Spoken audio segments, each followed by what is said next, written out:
Hello everybody and welcome to Forever Rugby on Forever Sports. And New Zealand versus Argentina will once again clash tomorrow with the Argentina's really in need of a big performance. We haven't yet seen the Argentina side, which did go and beat New Zealand in New Zealand last season. They were subjected to a 39-0 thrashing last weekend. And as a result, they have made a lot of changes. So have New Zealand, which means that I don't think New Zealand are ever vulnerable in terms of them having such good squad depth. But, you know, if there was ever a time to try and sort of and have a go at a New Zealand side, you know, this could probably be it, because they have made quite a lot of changes. Still some very good players, but a lot of the fringe players getting an opportunity to come in and sort of stamp their authority and make a bit of a claim for the jersey itself. But if nothing else, let's hope for a more sort of competitive performance from Argentina, because I think, you know, Argentina have done so many good things over the years to become competitive and to make the Rugby Championship a really, really enjoyable competition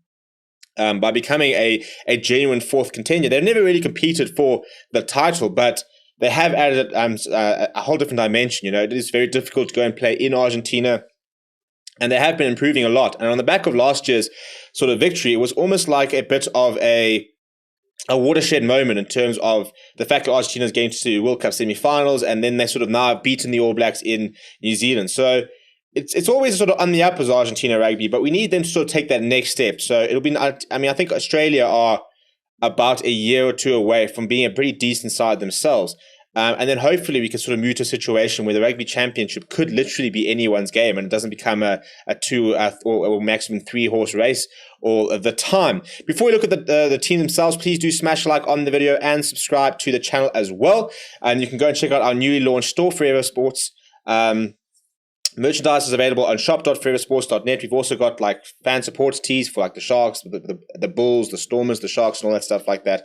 So you can go and check that out on the link below. Right, so in terms of the teams, we'll start with New Zealand, who have made a lot of changes to the side that did beat Argentina with a couple of very interesting selections. First of all, Joe Moody is the experience in the front row with 51 caps. Was back in this team last weekend and is back tomorrow. Samisoni Takuao has got 5 caps to his name. He will start at hooker, and then Tyrell Lomax will get his 10th cap tomorrow at tight head. So yeah, Joe Moody really sort of anchoring all the experience there. If you look at all sort of the experience across the team, there still is a lot of test caps, but far fewer than we've probably sort of accustomed to sort of seeing, and a lot of test caps coming off the bench, which does show you that a lot of players who are sort of on the fringes are getting an opportunity this weekend. In the second row, Patrick Tupolotu will get his 39th cap, and he'll be partnered with Tupo Vai in the second row. Then Ethan Blackadder comes in the number 6 jersey. Artie Sevilla will captain the side in the number 7, and Hoskins Tutu will get his 7th cap in the number 8 jumper. The halfback pairing tomorrow will be TJ Perinara, Damien McKenzie. Damien McKenzie is such an exciting player. We know exactly what he can do in any position on the pitch. So, you know, I think that's probably one of those selections which always excites people. You know, you probably wouldn't start Damien McKenzie at fly half in a World Cup final, but he's such an exciting player that to see him and the likes of George Bridge and Will Jordan and, you know, Ricky Ioni tomorrow, it should be a really good spectacle to watch. They've got some pretty ridiculous attacking options. So yeah, the 2 wings tomorrow will be George Bridge and Will Jordan. They're devastating finishers, still pretty early on in their All Blacks careers. Would like to sort of add to the number of caps. Quint Dupai will get his 3rd cap in the inside centre, and all the sort of experience in the back line comes really from the likes of Rico Awani.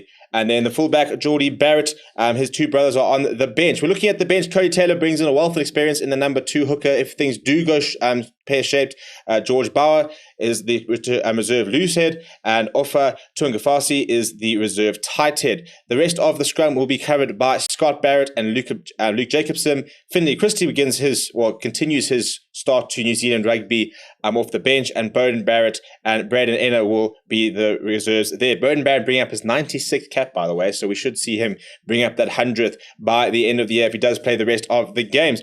For the Argentinians, a very, very interesting side as well, especially with the massive call to pick wing and Gloucester wing Santiago Carreras at fly half, which is a very interesting selection from Mario Ledesma. But at the end of the day, you know, he did have to play. He came on as a reserve fly half last weekend, and now he will start in the number 10.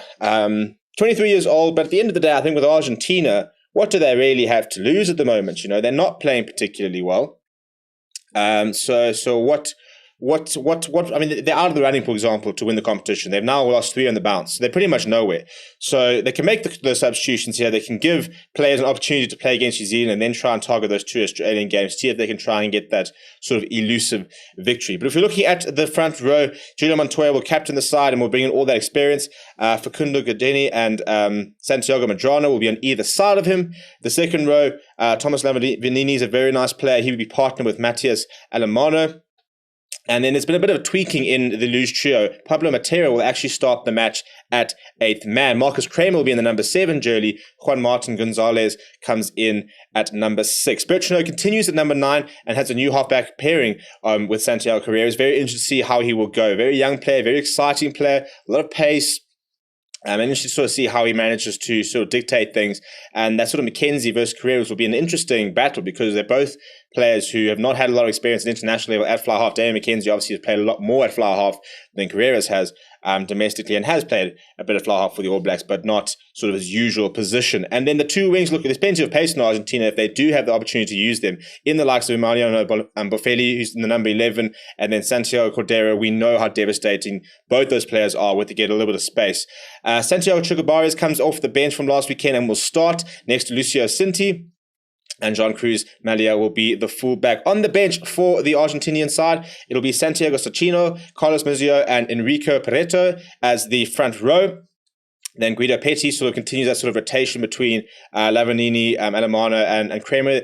Argentina have been very good at rotating their side throughout the competition. They haven't sort of ever really played the same side twice. So Mario Ledesma, I think, definitely sussing out options, using his entire squad, trying to see exactly where they are, and not being afraid to make some big calls. Thomas Lozano will be the other forward replacement, and then the backline replacement, your reserve scrum half is Gonzalo Garcia. Then you've got Domingo Miotti and Matias Moroni covering the rest of the backline. At the end of the day, Argentina are not expected to win this game, so I hope that means that they'll go and have a go. They'll come out all guns blazing. They will try things. They will try and sort of put in a good performance. It can't get much worse than 39-0. It can get worse. It probably can get a lot worse. But if you're going to lose 39-0, if you're going to lose 60-0, you're going to lose 70-0, you're still losing, you're not getting any points from it. So at the very least, have a go, try score some tries. You know, I think they'd probably rather lose 50-20. You would rather lose like 50-20 than 39-0. To not be able to score any points or any tries shows that you have been soundly beaten. It means that your defense was pretty horrific, and it means you couldn't score any points because you had no attacking threat. So we hope that we can try and get a better performance out of Argentina. Let me know what your score predictions are down in the comments below. Smash a like on the video. Do subscribe to the channel as well. My name is Steven. Thank you very much for watching, and I'll chat to you soon.